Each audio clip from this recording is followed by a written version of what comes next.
Let's start with a question. We know that in the past 1 or 2 weeks, a lot of discussion about China. Just the first question. Do you think the China economic slowdown will affect the whole region? If you say yes, please raise your hands. Wow. This is, I just want to start from the economic outlook of Asia Pacific. And you can see that China, no matter, this is chart I draw before those turbulence in the stock market, and you can already see that the economists are expecting the China GDP to grow at a much slower rate. And for CBRE, we are expecting the GDP to grow at about 5% by the end of this decade. This will have a very big impact, not only in China, but their trading partner across this region.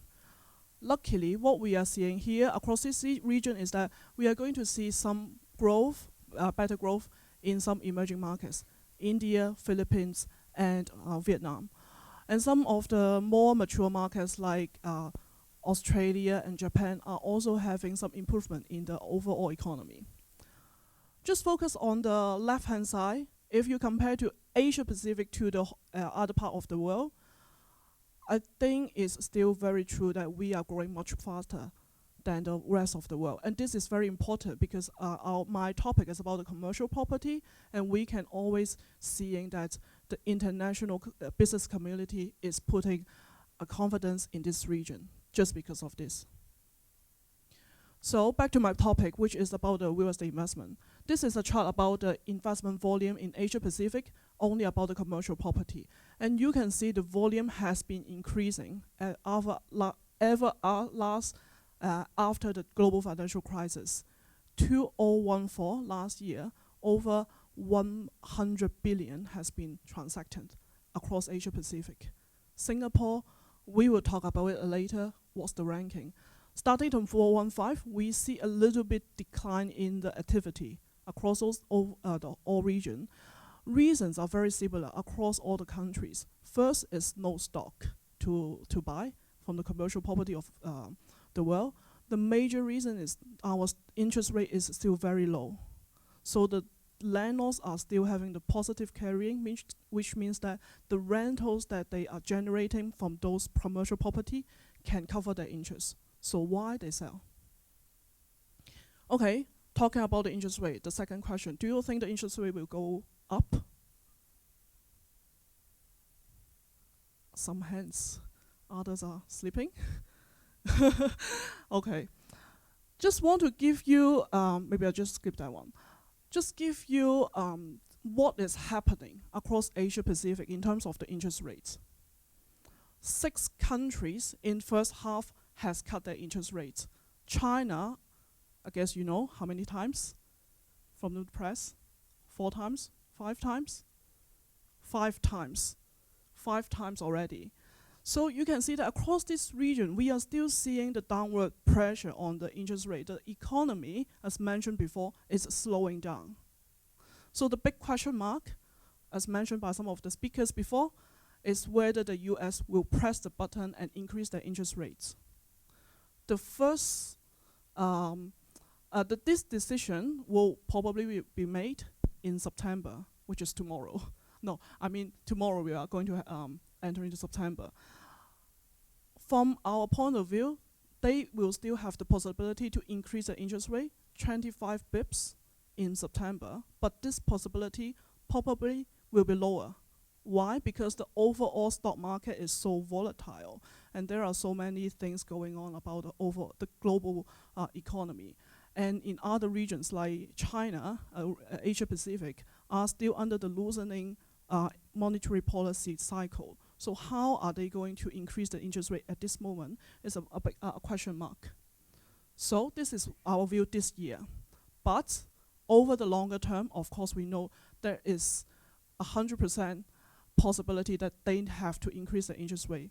When it's going to happen, our view is that it's going to happen probably after the election in the US in November 2016.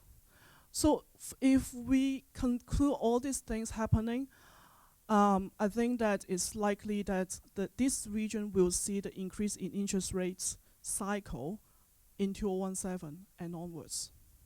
So think about this. You will still enjoy low interest rates in the next 12 months. Of course, I know that Singapore is the only country in Asia Pacific that has already increased the interest rate. But across this region, we are still in the downward cycle. Just back one slide a little bit. I won't touch on it too much because this morning you have a whole section about the currency volatility. I just want to give you an overview of what's happening across this region on the currency depreciation in the past 3 years. The biggest drop is in Japan, and then Indonesia, India, and Australia. These are the 4 key markets. So for investors, for existing investors in those markets, they will be hurt by this currency devaluation. But increasingly, we are seeing that investors are thinking of going to these markets because they can enter at a relatively low level of currency.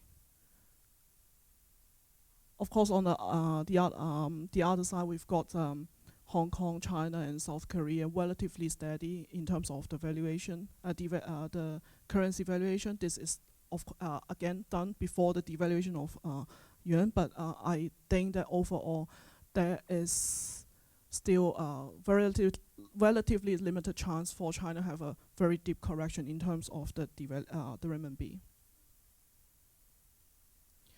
Okay, now I'm going back to the key question I should answer for this section is where is the hotspot across Asia Pacific? Let's look at the statistics first before I go to present our view. This is again the turnover of investment volume in the past 12 months across Asia Pacific. You can see that most of the investments are done in Japan and Australia. And many of them are representing foreign investment in those 2 markets. Another market I want to highlight is China. You can see the dark green bar is this year's data compared to last year, almost half.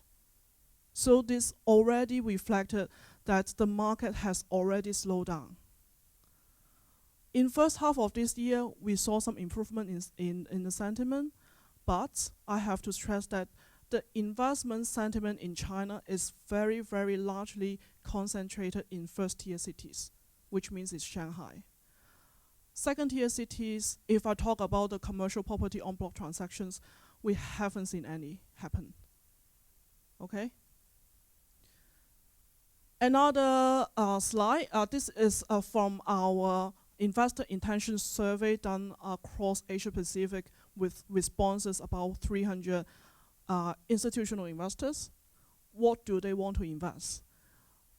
For institutional investors, they like office, they like industrial properties.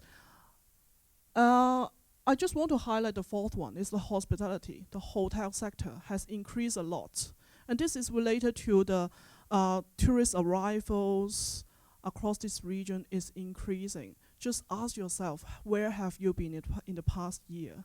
Probably you have traveled a lot. The first place, Japan. Many people go.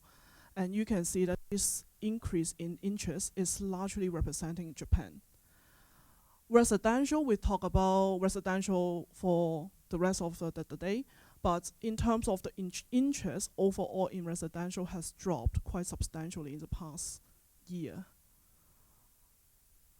Cooling measure is one of the key issues. We've mentioned about the price being hit at the top, not only in Singapore, but it's also an issue in China and Hong Kong and some other places. And that's why you are seeing a lot of cooling measures. So bear with me, I have some slides on the commercial property, which may be a relatively new topic for you. For the office demand across Asia Pacific, it is increasing. As mentioned before, many of the companies are putting their money to invest further. So this year we're expecting another 10% increase. Demand side, very strong demand from the tech company, but for the global banking, which is at the bottom, and you can see also here in Singapore is the global banking sector has not recovered. but there is an oversupply issue. This oversupply issue, if you look at the left-hand side of my charts, from 2014 to 2017, just 3 years, our total office supply is going to increase by 20%. It is going to hit 1 billion square feet across this region. Largely is in India and China. So you can see China has the slowdown issue and also the oversupply issue. This is a relatively complicated chart. It's our forecast for 2015.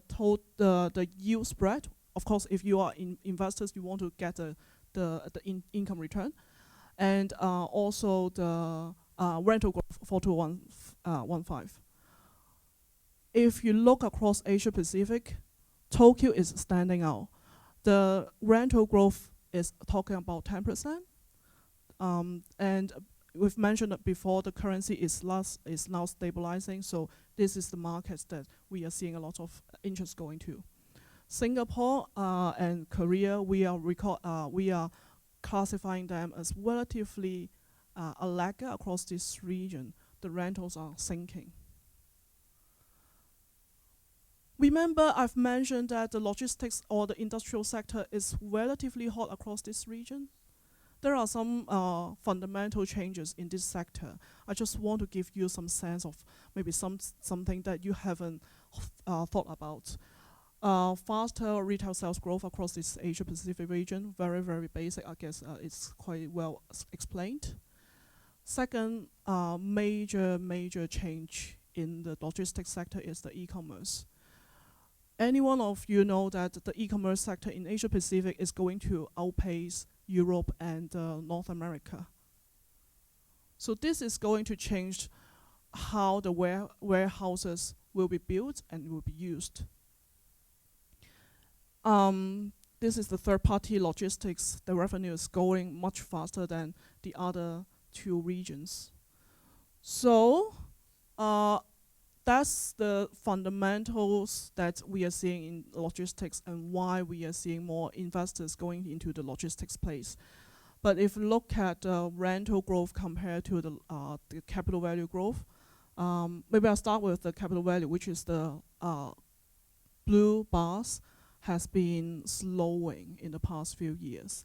At the same time, as rentals are increasing, basically it's more expensive to get into the marketplace. Retail sector. I'm not sure how active investors are investing in retail sector in Singapore, because in Hong Kong is a very, very active trading sector, the shop houses and street shops. But this is changing. This changing is largely because of the retailers are much less keen to expand across this region. Not sure whether you've heard for Hong Kong, this year is the first year we have already recorded a decline in the visitor arrivals. We've also talked a lot about the strong currency, which is also eroding the retail spending in Singapore as well. So for luxury sector, it has much less appetite for growing. It's only Japan and Australia. One sector that we are seeing the growth is the F&B. Because you can go shopping online, you cannot eat online. So the shopping centers need to refill their spaces with coffee and the restaurants. Another very complicated chart. I don't want to expand too much. Sorry that I'm coming from a research background, so I like the data. Just want to highlight one thing. If you look at the bar chart, the 4 bar charts, if you've got good eyes, they are all Chinese cities. And this is about a new shopping center supply coming on stream in the next 3 years. Coming again is an oversupply issue, not only in the office, but in the retail sector and in the housing sector in China as well. So Tokyo still at the top of all the countries in Asia Pacific in the retail sector as well. This time, the real lagger is Hong Kong. We are expecting about 10% drop in the rentals. So this is a retail, Tokyo. So probably you have heard some of the names repeated in my presentations. I don't want to go through in details. Basically, you can read it if you can take a photo of it. Japan and Australia are still the hotspots across this region. If you are thinking in terms of the currency and interest rate, it's still a good time to go. China is slowing down, but we are also having concern about the oversupply issue. This is what I want to share with you today. Thank you.